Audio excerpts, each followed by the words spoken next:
Hoje vamos falar de um movimento ocorrido, iniciado na Paraíba, chamado de quebra-quilos.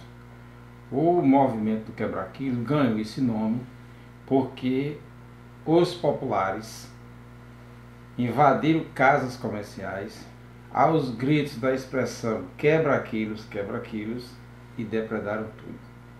Dessa depredação, esse movimento que se iniciou em 1874 ganhou escopo e teve uma grande repercussão no norte. Quando eu digo no norte, eu estou falando de hoje Nordeste, porque no século XIX nós não tínhamos ainda a expressão Nordeste, nós tínhamos a expressão Norte. Então é um movimento que ocorre fundamentalmente no norte. Qual foi o local de origem desse movimento? O local de origem desse movimento é hoje a cidade de Fagundes. Naquela época, Fagundes era uma feira, né, na rua principal. Quem mora aqui na Paraíba, quem conhece o distrito de Fagundes, em Campina Grande, sabe que tem uma rua principal onde acontecem as principais manifestações do povoado. Lá ali tem uma feira que ocorria aos sábados. No dia 31 de outubro de 1874, começou esse movimento do quebra-quilo. Esse movimento teve uma larga abrangência, né? O movimento se estendeu da Paraíba, foi a Pernambuco, Rio Grande do Norte, Alagoas, Ceará. Alguns estudiosos colocam como Piauí. Assim, grande parte dos estados que hoje compõem a região Nordeste, eles participaram desse movimento, teve ocorrência desse movimento. Esse movimento ele dura até 1975, logo no começo do ano de 1975 ele é completamente reprimido pelas forças do reinado, mas é importante dizer que esse movimento ele é um movimento de contestação feito pelo povo, pelos populares. É claro que tinha ali a influência de algum grupo político, mas feito especialmente pelos populares, pelos feirantes, pelo povo, que não estavam satisfeitos com a política desempenhada pelo governo central e aí naquela época do segundo reinado. Quais foram as principais motivações desse movimento? A grande motivação desse movimento, uma das grandes motivações desse movimento foi a cobrança de impostos. Foram instituídos impostos, novos impostos, e aí entre esses impostos nós estamos trazendo aqui o imposto de chão. O feirante, quando ia vender o seu quinhão na feira, né, onde ele colocava ali a saca de farinha, onde ele colocava o seu balaio com a banana, naquele espaço onde estava colocado o balaio, justamente naquele espaço, o coletor de imposto vinha e cobrava o imposto de chão. Isso aumentava o preço da mercadoria e deixava os comerciantes, de certa forma, raivosos e zangados com a cobrança de imposto. Ninguém gosta de pagar imposto. E aí a principal motivação deste movimento foi a instituição de um sistema métrico decimal. Para a gente possa entender isso, até metade de 1850, 1860, nós não tínhamos aí, o mundo não tinha aí um sistema métrico decimal único. O capitalismo que surgia a partir da Revolução Francesa, ele trazia em seu fundamento aí um capitalismo que ia unificar sistemas. Um dos sistemas a ser unificado é justamente o sistema de pesos e medidas. Era preciso entender para o capitalismo, para os capitalistas, que um metro tivesse o mesmo tamanho, um metro no Brasil tivesse o mesmo tamanho, um metro na China, um metro na Inglaterra, um metro na França, um metro na Espanha. Um quilo tinha que ter o mesmo peso de um quilo na França, um quilo na Espanha e assim sucessivamente. Para você ter ideia, no Brasil se utilizava diversas medidas. Terra se media por alqueires, né? Tecido se media por vara, se media por braça, farinha se media por cuia, cereais se media por cuia, uma cuia de farinha, uma cuia de feijão, se media por litro, né? E aí, com a implantação do sistema de pesos e medida, com o sistema métrico decimal, e aí você tem a unificação desse sistema. Em todos os lugares, em todas as feiras, devia funcionar o mesmo sistema. Acontece que isso trouxe para o feirante, trouxe para o homem que negociava na feira, para o camponês, para a população, para os populares, uma certa revolta. Até porque eles tinham que adquirir esses pesos, tinham que adquirir as balanças, ou teria que pagar uma taxa de utilização para o reinado para poder utilizar esses instrumentos. Então esse foi o grande motivo dessa revolta, né? Era os pagamentos de impostos, a cobrança de impostos e a implantação do sistema decimal e por fim o aluguel desses pesos e dessas medidas.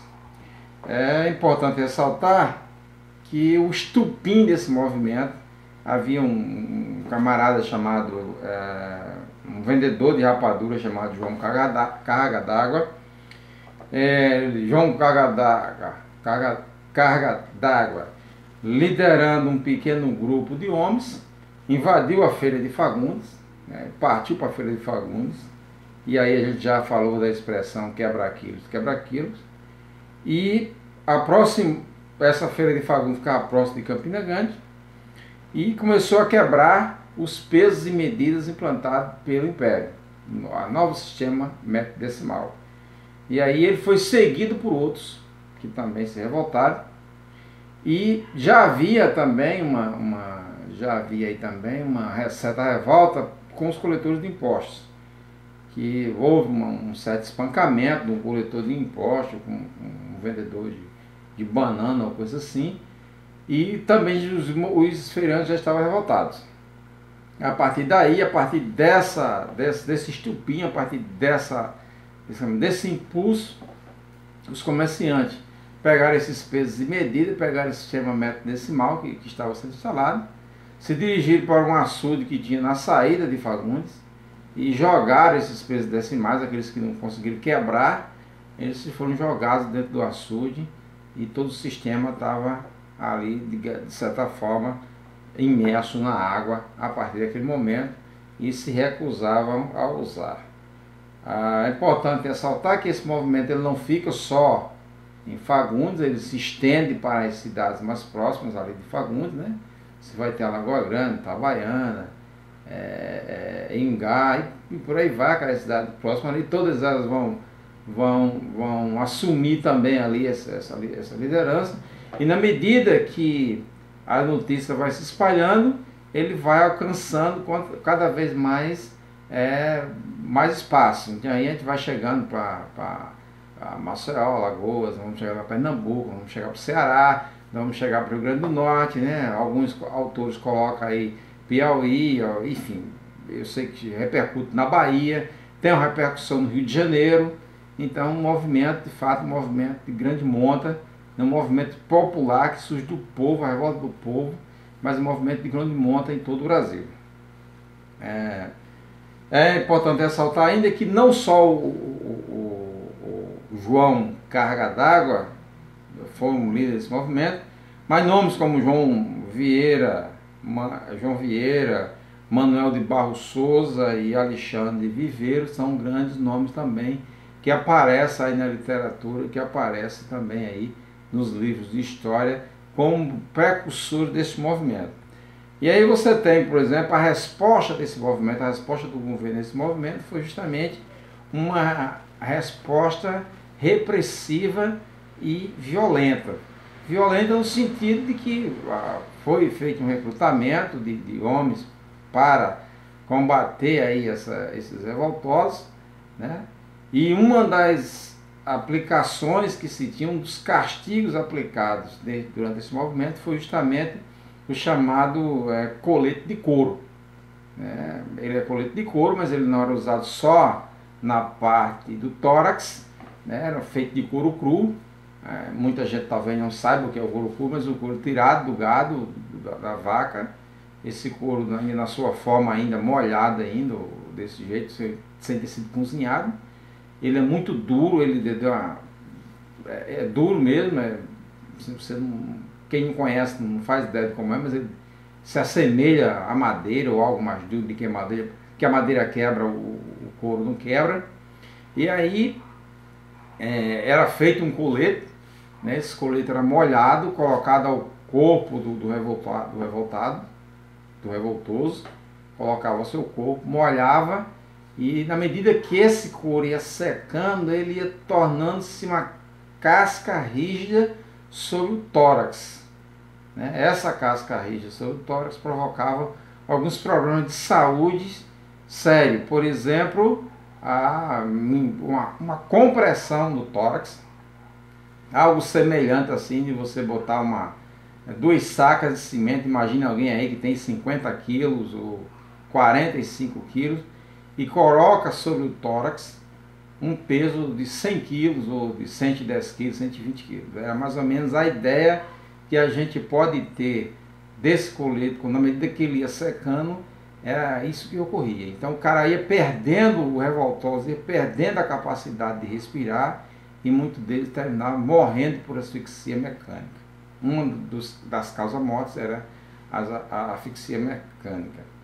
Quando ele tinha esse colete retirado, ele não morria, tinha esse colete retirado, uma das sequelas que ficava era um encharcamento dos pulmões, um derrame pleural, e aí a doença que começava a aparecer aí, a tuberculose, as pneumonias, etc., tomava conta desse pulmão que tinha sido afetado, e a pessoa terminava depois morrendo de complicações pulmonares.